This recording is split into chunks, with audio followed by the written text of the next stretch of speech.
भारत के education system में दो कमी है, ना एजुकेशन है ना सिस्टम है। सरकारी स्कूल की बात करें, वहाँ इंफ्रास्ट्रक्चर नहीं है, ढंग के टीचर नहीं है, क्वालिटी की एजुकेशन नहीं है। और प्राइवेट स्कूल की अगर बात करें तो उनकी फीस और नखरे इतने ज्यादा हैं कि आम आदमी की औकात नहीं है। और जैसे तैसे ऐसे सिस्टम से कोई पढ़ भी ले तो भाई फिर नौकरी भी नहीं है, क्योंकि स्कूल और कॉलेज से एजुकेशन सिस्टम कम, बिजनेस के अड्डे ज्यादा है जिनके लिए स्टूडेंट सिर्फ एक कस्टमर है। स्कूल कॉलेज वो जगह नहीं है जहाँ पे एक शिक्षा का मंदिर हो और जहाँ पे एक स्टूडेंट को स्किल और नॉलेज दी जाए। ये तो वो अड्डा है जहाँ पे कॉर्पोरेट के लिए क्लर्क और इस लेवल के व्यक्ति तैयार करके भेजे जाते हैं।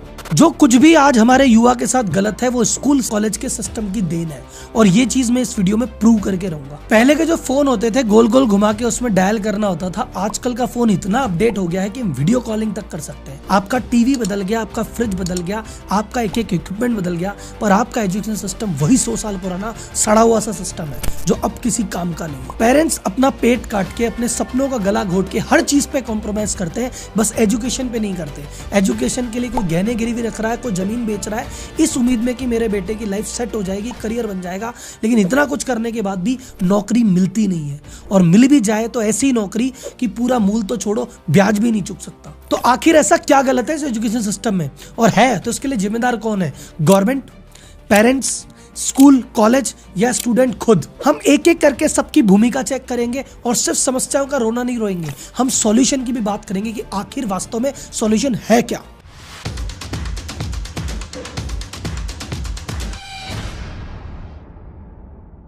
एक गरीब आदमी के पास आज की रेट में गरीबी से बाहर आने का एक ही तरीका है, एजुकेशन। कि अगर मेरा बेटा पढ़ लिख गया, उसका करियर बन गया, लाइफ सेट हो गई, तो हम गरीबी रेखा से बाहर निकल जाएंगे, हम भी सेट हो जाएंगे। इस उम्मीद में बहुत पैसे खर्च करता है, बहुत मेहनत करता है, बहुत संघर्ष करता है, लेकिन ये एजुकेशन सिस्टम उसका करियर बनाने के बजाय बर्बाद कर देता है और लाइफ सेट नहीं होती। कई बार तो इसी फ्रस्ट्रेशन में वही स्टूडेंट अपनी लाइफ अंत कर लेता है। पर आखिर ऐसा होता क्यों है? जब इतने कॉलेज हैं और इतनी स्कूल और इतनी पढ़ाई है तो बंदे की नौकरी क्यों नहीं लग रही? क्यों एसोचम कह रहा है कि 93% लोग नौकरी के लायक ही नहीं है, अनएम्प्लॉयड है या अंडर एम्प्लॉयड है। कई सर्वे में 80 होता है, कई सर्वे में 90 होता है। इतना बड़ा फर्क आखिर क्यों? इन सब के पीछे कारण है आज का मॉडर्न एजुकेशन सिस्टम। तो आज के एजुकेशन सिस्टम के चक्कर में बंदे में वो क्वालिटी डेवलप हो ही नहीं पाती जो कि आज का बाजार डिमांड कर रहा है। इसी चक्कर में उसकी नौकरी नहीं लग रही। तो ऐसा क्यों नहीं हो रहा, इसके एक बार इतिहास में चलते हैं तो आपको पता पड़ेगा ऐसा क्यों है। तो आज का जो एजुकेशन सिस्टम है वो डिजाइन किया गया है ब्रिटिश इंडिया के टाइम का।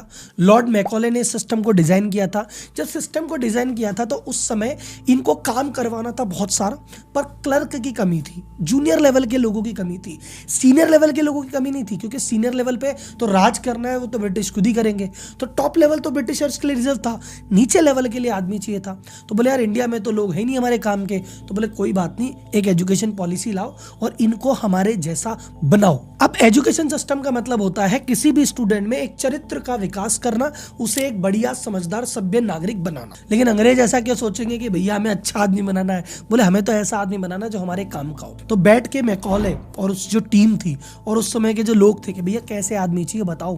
बोले सबसे पहले आदमी ऐसा चाहिए पंक्चुअल, टाइम से आए, टाइम से जाए, हर काम टाइम से चले, ऐसा एम्प्लॉय चाहिए। बोले ठीक है, डन।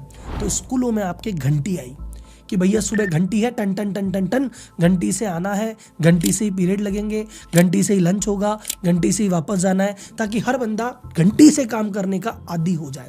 और ये जो पर्पस था, ये जो फैक्ट्री आई, फैक्ट्रियों में भी यही सिस्टम था। तो यही व्यक्ति जाके फैक्ट्री में जब मजदूर बनेंगे तो ये घंटी से इनका परिचय पुराना रहेगा। ये कारण था। दूसरा, बोले बताओ कैसा आज बच्चा चाहिए? बोले ऐसा बच्चा चाहिए जो ऑर्डर फॉलो करे, जो उसे कह दिया जाए बस आंख बंद करके फॉलो करे, अपना दिमाग नहीं लगाए। जैसे फैक्ट्री में अगर आके काम करेगा तो वहां पे एक पॉलिसी है सरकार की बनाई हुई, उसको फॉलो करे। अगर कोई सरकारी ऑफिस में काम करे तो वहां भी एक पॉलिसी का ध्यान रखे। तो भैया इसको रट्टेदार व्यक्ति बना दो। फिक्स स्कूल में फिक्स सिलेबस कर दिया कि भाई ये सिलेबस है, यही पढ़ना है, इसके कुछ आगे नहीं, इसके पीछे नहीं, जो इसमें लिख दिया फाइनल। अगर भारतीय बच्चे से पूछो कि भैया भारत में कितनी ऋतुएं होती है, तो बोलेगा 4। अरे भैया 6 होती है, लेकिन वो 4 ही बोलता है। क्यों? क्योंकि किताब में 4 लिखी है। अंग्रेजों ब्रिटिश में 4 होती, ब्रिटेन में 4 होती है, उन्होंने 4 लिख दी। अब तुमको 4 रटना पड़ेगा, 4 लिखना पड़ेगा। 6 लिख दिया तो नंबर कट जाएंगे तुम्हारे। तो हमारे आदत हो गई है रटंत विद्या की, बस रटो, उल्टी करो, पास हो जाओ और किसी से मतलब नहीं है, एक्चुअल ज्ञान चाहिए ही नहीं। कुल मिला के उन्होंने कहा कि ऐसे एम्प्लॉय आने चाहिए जो अपना दिमाग नहीं लगाए, जो हम बोले फॉलो कर दे।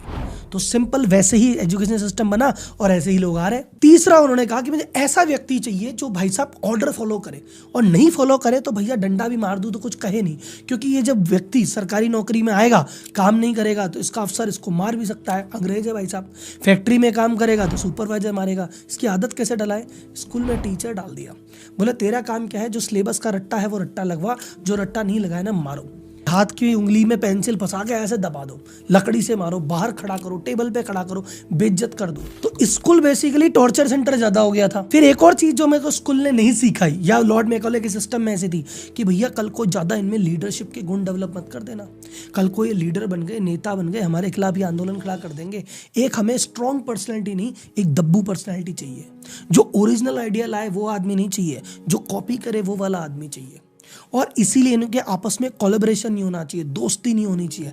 तो कंपटीशन का झगड़ा कि भैया 50 बच्चे हैं बट टॉप रैंक तो इसी की है, तो आदमी में आदत लगेगी जो बहुत ज़्यादा इंटेलिजेंट था वो दूसरे की मदद नहीं करेगा, कहता इसकी मदद करूंगा तो मेरे बराबर आ जाएगा। आपने देखा ना बच्चे ऐसे छुपा छुपा के कॉपी करते हैं कि ये छुपा छुपा के कर लो।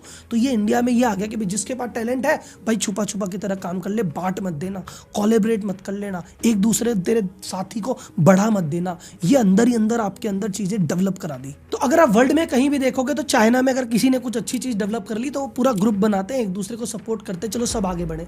यूएस में होता है भैया, सिलिकॉन वैली में एक स्टार्टअप बन गया तो सब बाकी स्टार्टअप को हेल्प कर रहा है, एक इकोसिस्टम बना रहा है। यहाँ पे किसी ने कुछ अचीव कर लिया, चुपचाप लेना, किसी को बताना नहीं है।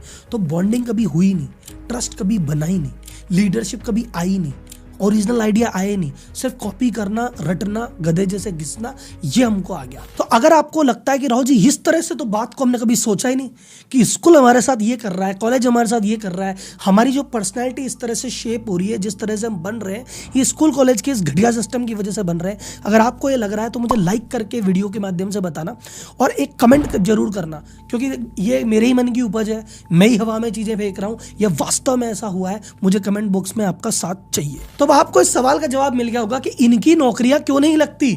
अरे सर, मैं भी बिजनेसमैन हूं, मैं भी बिजनेस कोचिंग करता हूं, मेरे ऑफिस में भी इतने जनों का स्टाफ है। मैं क्या बोलूंगा, मुझे ऐसा व्यक्ति चाहिए जो अपना दिमाग लगाए, जो मेरे 4 आदमियों को मैनेज कर सके, जिसमें लीडरशिप स्किल हो, जिसमें मैनेजमेंट स्किल हो।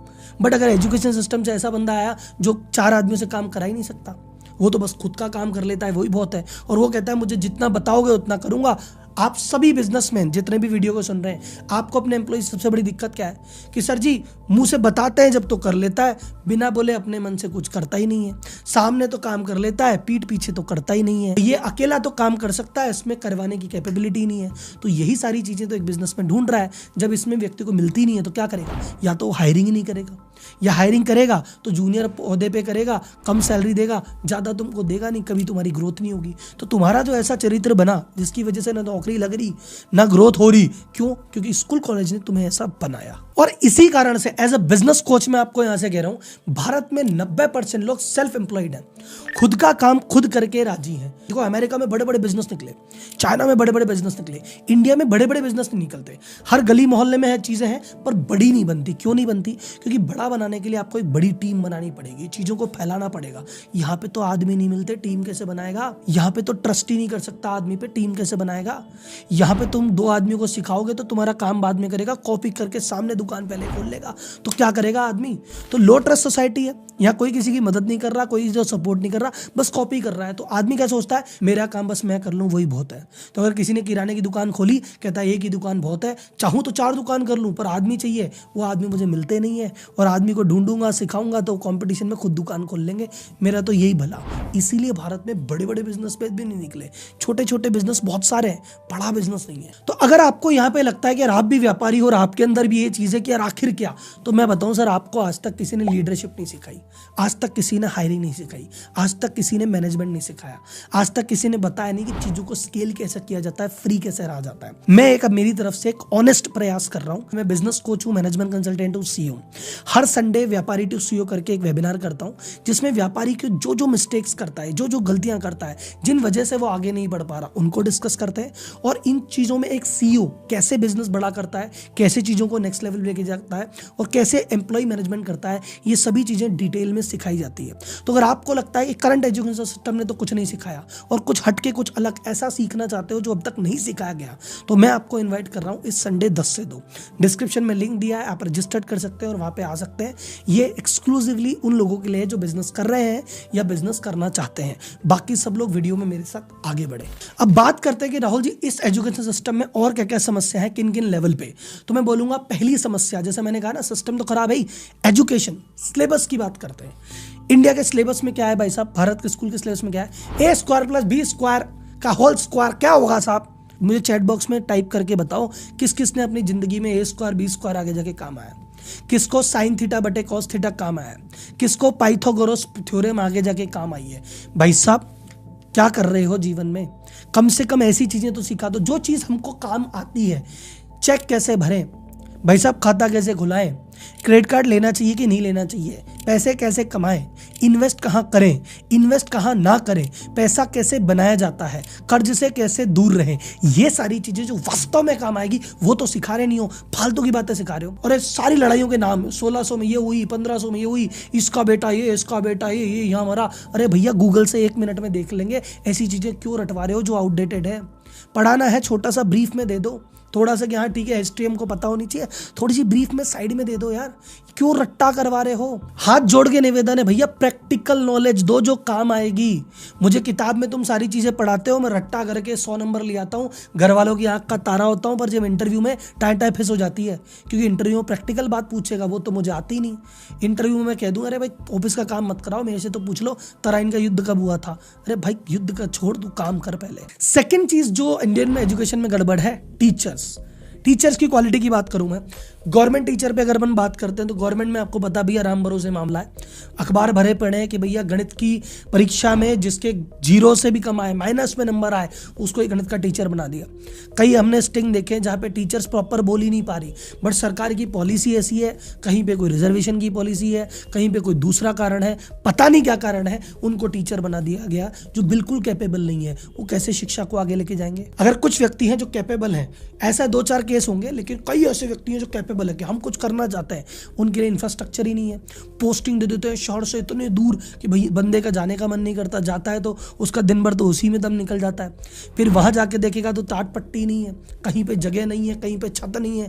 भाई साहब बंदा पहले इंफ्रास्ट्रक्चर पे काम करे, पहले तुम्हारी घुघरी खिलाए, पहले मिड डे मील खिलाए, पहले दूध पिलाए या पहले पढ़ाए। उसके अलावा इन शिक्षकों को अगर कमी पड़ गई है सरकार को, जनसंख्या मिलने, शिक्षक को भेज दो।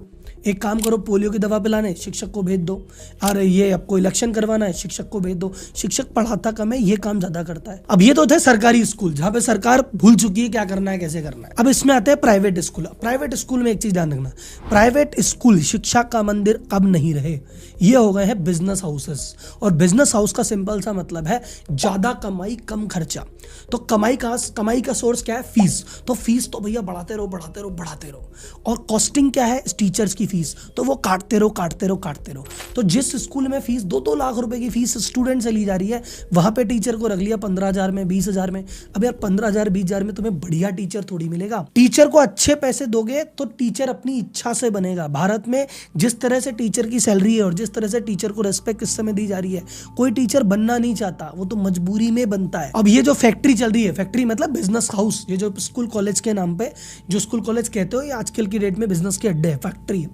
तो ये क्या कर रहे हैं भैया, प्रॉफिट कम से कम रखना है। अब ये कहते हैं देखो ऐसा है, फीस हमको दे दो, जूते हमसे ले लो, कपड़े हमसे ले लो, किताबें हमसे ले लो, हमारे एनुअल फंक्शन में आ जाओ, तुम हर तरह से हमें देते ही रहो। और रही बात पढ़ाई की, उसके लिए भैया तुम घर पे टीचर लगा लो। इकलौता स्कूल ऐसी जगह है जहां पे पेरेंट्स पैसा भी दे रहा है, बच्चे को भी भेज रहा है, बच्चे के साथ बैठ के खुद होमवर्क भी कर रहा है, और फिर भी बच्चा अगर पिछड़ी निकल जाए तो वही गाली खाता है कि भैया आपका बच्चा कमजोर है, आप ध्यान नहीं देते। अरे भाई हम ही ध्यान दे सकते तो स्कूल थोड़ी बेचते। तो यहाँ पे प्राइवेट स्कूल में पैसे भी खर्चो, इज्जत भी खर्चो, मेहनत भी करो, और बच्चा फेल है तो तुम ही जिम्मेदार हो। अब मैं एक गलती और बताता हूँ पेरेंट्स की। आप बोलोगे सर जी अभी तो पेरेंट्स को आपने विक्टिम बताया, पेरेंट्स की गलती क्या है? पेरेंट्स की गलती क्या है? हाथ जोड़ के बोल रहा हूँ सर, आप सारी चीजें देख रहे हो, आप बाजार में देख रहे हो क्या हालत हो रही है, सारे दुख भोग भी रहे हो, आंख बंद करके बैठे हो। क्यों भाई साहब? जब आपने देख लिया भैया अपने आसपास के लोग महंगे महंगे स्कूल में चले गए, महंगे महंगे कॉलेजों में भी चले गए, फिर भी नौकरी नहीं लग रही, दर बदर भटक रहे, फिर भी तुम इसी पैटर्न पे चले हुए आंख बंद करके। जो सपना मैं नहीं कर पाया मैं मेरे बेटे से करूंगा, मैं डॉक्टर बनना चाहता था पर मैं डॉक्टर नहीं बन पाया, इसको बेटे को बनाऊंगा। अरे भैया ये कौन सी लड़ाई है यार? शर्मा जी का बेटा बन गया डॉक्टर तो मेरा बेटा भी डॉक्टर बनना चाहिए, वर्मा जी की बेटी आईएएस की तैयारी करी तो बेटा तू भी कर ले। पहले क्या होते थे, लोग आपस में मुर्गे लड़ाते थे और मजे लेते थे, अब मुर्गे तो है नहीं, आपस में बच्चे लड़ा रहे हो कि मेरा बच्चा तेरे बच्चे से बढ़िया कैसे। खुद कंपटीशन में नहीं कर पाए, अब अपने बेटों का कंपटीशन करा रहे हो, ये कौन सी आदत है भाई? एक सवाल पूछते हैं, सर बताओ आजकल क्या चल रहा है, हमने बच्चे को वही करा दें। अरे भैया कोई फैशन है क्या कि आजकल फटी जीन्स पहन लिए तो वो पहन लेते हैं? आजकल कपड़े में क्या चल रहा है, आजकल टीवी में क्या चल रहा है? अरे भैया करियर है बच्चे का, आजकल डॉक्टर का सही चल रहा है, डॉक्टर करा दे। आजकल इंजीनियरिंग की बड़ी बातें चली, करा दे। मतलब भेड़ चाल में चल रहे हो। अगर एमबीए अच्छा चल रहा है तो सब एमबीए कराएंगे और फिर एमबीए की इतनी बीड़ी इकट्ठी कर लेंगे, फिर 15-15, 20-20 हजार में एमबीए ढोलेंगे। भाई साहब कोई ऐसा करियर ढूंढो जिसमें आपके बच्चे का इंटरेस्ट हो, कंपटीशन कम हो और वो अलग से अपनी दुनिया बनाए। पर नहीं, अगर बच्चा कुछ अलग से लेके आ जाए कि पापा मैं फोटोग्राफी करूंगा, मैं ग्राफिक डिजाइनर बनूंगा, मेरी ये इच्छा है, मेरे सपने हैं, अरे बोले साइड हट, तो डॉक्टर बनेगा, तू तो इंजीनियर बनेगा। ले दे के जो 4 प्रोफेशन जिसके पीछे तुम कूद गए थे ना कि सबको डॉक्टर बनाएंगे, सबको इंजीनियर, सबको एमबीए, सबको सीए, सबको सरकारी नौकरी, ये सारे प्रोफेशन की लंका लग गई है क्योंकि इतना कंपटीशन है। डॉक्टर के लिए व्यक्ति करोड़ों रुपए खर्च कर रहा है पर उसकी जो नौकरी लग रही है 50-60 हजार रुपए की, उस जितना पैसा डॉक्टर बनने में खर्च किया, जितना समय खर्च किया, उतने पैसे के तो ब्याज भी नहीं मिल रहा सैलरियों में तुमको। तो भाई साहब इस चक्र में मत पड़ो कि मेरा भाई का लड़का ये बना, ताऊ का लड़का ये बना, पड़ोसी का लड़का बना तो मैं भी इसको ही बनाऊंगा। उस बच्चे को अपने हाल पे छोड़ दो, उसको कहो कि बेटा तेरी जो इच्छा है, तेरा जो मन है, जो तुझे पसंद आता है उस डायरेक्शन में आगे बढ़ जा, उस जगह पैसे खर्च करेंगे। बच्चा कहते हैं एंटरप्रेन्योरशिप करूंगा, 10 लाख रुपए दो, नहीं देंगे। पढ़ने जाएगा 20 लाख लगा दोगे, 20 लाख का हाल जीरो हो जाएगा। वो 10 लाख रुपए से बिजनेस करता, कुछ तो कर लेता यार, अपने मन का तो कुछ करता। वो फेल हो रहा है, आपके चूज किए हुए प्रोफेशन में फेल हो रहा है, उसके कुछ चूज किए प्रोफेशन में फेल हो जाएगा। उसका मन ग्राफिक डिजाइनिंग का है, उसको करने दो, 2-3 लाख कोर्स के लगाएगा, हो सकता है उसमें फेल हो जाए पर कम से कम उसको तसल्ली रहेगी कि यार मैंने ट्राई किया, मैं फेल हो गया। आपके चुने हुए प्रोफेशन में क्यों फेल कराते हो? फिर वो जिंदगी की जंग हारता है। And last but not the least, student बोले सर हम क्या करें, देखो हम तो विक्टिम है, देखो हमारे स्कूल वाले, कॉलेज वाले, सरकार, पेरेंट्स सब हमारे पीछे पड़े, हम विक्टिम है। सर जी एक बात बताओ, तुम कुछ बाइक लेनी होती है तो जिद्दी भयंकर करते हो ना कि अरे मैं तो बाइक लूंगा, खाना नहीं खाते, कलेश करते हो, लेके मानते हो। वो आईफोन लेना होता है तो कलेश करके मानते हो, जिद्दी भयंकर रहती है। लव मैरिज करनी होती है तो जिद्दी भयंकर करते हो। पर जब करियर की बात आती है तो कहते क्या कल है, पापा ने इंजीनियरिंग कला दी, हमारा तो मन नहीं था, पापा ने जबरदस्ती करा दी। पापा जबरदस्ती शादी तो नहीं करा पा रहे तुम्हारी, आईफोन तो नहीं छुड़वा पा रहे, आईफोन तो ले ही लेते हो। तो जहाँ तुम्हारा जरूरत पड़ता है वहाँ कर ली जिद्दी, और जहाँ नहीं होता वाला पापा ने दिला दी। पापा को देखो ऐसा है, उन्होंने जैसी दुनिया देखी ना, उन्होंने देखा डॉक्टर्स अच्छा काम करते हैं तो आपको डॉक्टर बनाना चाहते हैं। उन्होंने अपने सर्किल में देखा कि इंजीनियरों ने बहुत जीवन में अच्छा किया है तो मैं इंजीनियर बनाना चाहते हैं। उनको एक्सपोजर नहीं है दुनिया का।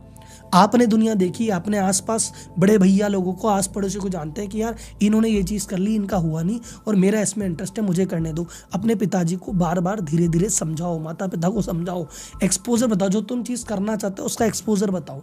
जो चीज़ वो कराना चाहते हैं अगर उसमें तुम्हारा इंटरेस्ट नहीं है, खुल के बताओ, धीरे धीरे आगे पीछे समझेंगे। और अगर नहीं समझते हैं, जिद्दी करनी है तो इस चीज़ में जिद्दी करो, तुम्हारा करियर बचे, तुम्हारा करियर तो बनेगा, उनका पैसा तो बचेगा। उनकी जिद्दी के चक्कर में उनका पैसा, उनके सपने भी डुबा रहे हो, वो भी नाखुश है, तुम भी नाखुश हो। ये क्या जिंदगी है भाई? अब बात आती है कि सर जी सॉल्यूशन क्या होना चाहिए। सॉल्यूशन ऐसा है, एक तो मैं गवर्नमेंट भी लेक्चर देता हूँ कि गवर्नमेंट को ऐसा करना चाहिए, ऐसा करना चाहिए, मेरे कहने से तो करेगी नहीं। और तुम गवर्नमेंट के भरोसे कभी बैठना मत। फिर तुम बात करो स्कूल कैसा करना चाहिए, कॉलेज कैसा करना चाहिए, वो भी नहीं करेंगे। उनको जहाँ से कमाई आएगी, जहाँ से पैसा मिलेगा, वो सारे काम करेंगे। तो ना स्कूल सुधरे, ना कॉलेज सुधरे, ना सुधरे गवर्नमेंट। सुधरना है तो पेरेंट्स को, सुधरना है तो स्टूडेंट्स को। हालातों का रोना रो मत, सिस्टम ऐसा है, सिस्टम समय के साथ बदलेगा, ये तो ऐसा ही रहेगा। बदलने में 2 साल, 5 साल, 10 साल, 20 साल लग जाएंगे, तब तक तुम्हारी जिंदगी खत्म हो जाएगी। तुम क्या करो, इस सिस्टम को करो बाईपास। जितने भी सक्सेसफुल व्यक्ति हैं जिनका भी तुम नाम लेते हो ना कि यार काश ऐसा बनूं, काश ऐसा बनूं, इन्होंने एजुकेशन सिस्टम पे ध्यान नहीं दिया। अपनी ज़िंदगी खुद बनाई है। किताबी एजुकेशन को रखा है साइड में, प्रैक्टिकल पे दिया ध्यान। मैं ये नहीं कह रहा स्कूल छोड़ दो, कॉलेज छोड़ दो, पर स्कूल कॉलेज को उतना वेटेज मत दो दिमाग में जितना दे रखा है। स्कूल में 12वीं में बहुत बड़े नंबर ला के कुछ नहीं उखाड़ रहे, और कॉलेज में बहुत बड़ी डिग्री लेके कुछ नहीं कर रहे। तुम MBA की डिग्री ले आओ 98% की, तुम्हें आता नहीं ना, कोई 2 पैसे की नौकरी नहीं देगा। और बिना MBA तुम्हारे पास मैनेजमेंट स्किल है, तुम काम करा लेते हो, तुम्हारे पास आइडिया का सॉल्यूशन है, बिना डिग्री के मैं और मेरे जैसे बिजनेसमैन भर भर के तुम्हें देंगे। और मैं कहता हूँ तुम्हें किसी के पास जॉब करने की जरूरत क्या है, तुम खुद का बिजनेस कर लो, खुद का सेटअप कर लो, खुद के स्किल पे ध्यान दो। तो कुल मिला के आपसे डिसाइड कर लो कि मैं वो चीज़ नहीं पढ़ रहा, या उस चीज़ में मेरा जान नहीं झोंक रहा जो मुझे नहीं समझ में आ रही, जिसमें मेरा मन नहीं है। जिसमें तुम्हारा मन हो, जिसमें तुम बेस्ट हो, उस चीज़ में ध्यान दो। अपना पूरा जीवन, अपना करियर, चाहे तुम डांस में बेस्ट हो, सिंगिंग में बेस्ट हो, तुमको यूट्यूब आता है, तुमको कंटेंट राइटिंग आती है, तुमको ग्राफिक डिजाइनिंग आती है, जिस चीज़ तुम बेस्ट हो, तुम तुम्हारा जान लगाओ। पेरेंट्स को समझाओ और पेरेंट्स को ये वीडियो दिखाओ। और आपसे रिक्वेस्ट है सर, आपका बच्चा, मार्केट में 4 प्रोफेशन नहीं है जिसके पीछे आप पागल हो रखे हो कि यार डॉक्टर, इंजीनियर, CA, MBA और ये सरकारी नौकरी होगी तो बच्चा सेट है। इसके अलावा भी 4000 प्रोफेशन है जहाँ पे आपका बच्चा सेट हो सकता है। उसको एक्सप्लोर करने दो, उसको उसकी दुनिया जीने दो, उसका अपना सपना जीने दो। आपके पैसे बचेंगे, आप खुश रहोगे, वो खुश रहेगा। कुल मिला के इस एजुकेशन सिस्टम वैसे नहीं बदलेगा। आप एजुकेशन सिस्टम भरोसे मत बैठो, आपको खुद को एजुकेट करना है। एजुकेशन चीज़ अलग होती है, विजडम चीज़ अलग होती है। कई बार क्या होता है, हमारी स्कूल एजुकेशन सिस्टम से इतने ज़्यादा फ्रस्ट्रेटेड है कि स्कूल कॉलेज खत्म होने के बाद हम पढ़ना ही नहीं चाहते। मैं आपको बोलता हूँ अपनी पढ़ाई और अपनी एजुकेशन जारी रखो खुद। तो मैं आज आपको एक हैशटैग देता हूँ, हैशटैग सेल्फ एजुकेशन, कि हमें स्कूल कॉलेज के सिलेबस के भरोसे नहीं बैठना है, हमें खुद की पढ़ाई खुद करनी है। जो सीखना है, जो जानना है सीखो। पूरा यूट्यूब खाली पड़ा है, पूरे यूट्यूब से सीखो, गूगल से सीखो, जिससे सीखना है सीखो। डन। बस ये जो वीडियो है मैं चाहता हूँ ज़्यादा से ज़्यादा लोगों तक पहुँचे। तो इस वीडियो को आप अपने सोशल मीडिया हैंडल पे लगाइए, अपनी स्टोरीज पे लगाइए। इस पर कोई कॉपीराइट कुछ नहीं आएगा, हर जगह डालिए, मुझे टैग कीजिए और टैग कीजिए हैशटैग सेल्फ एजुकेशन। अगली वीडियो में फिर मिलते हैं, तब तक के लिए धन्यवाद। जय हिंद।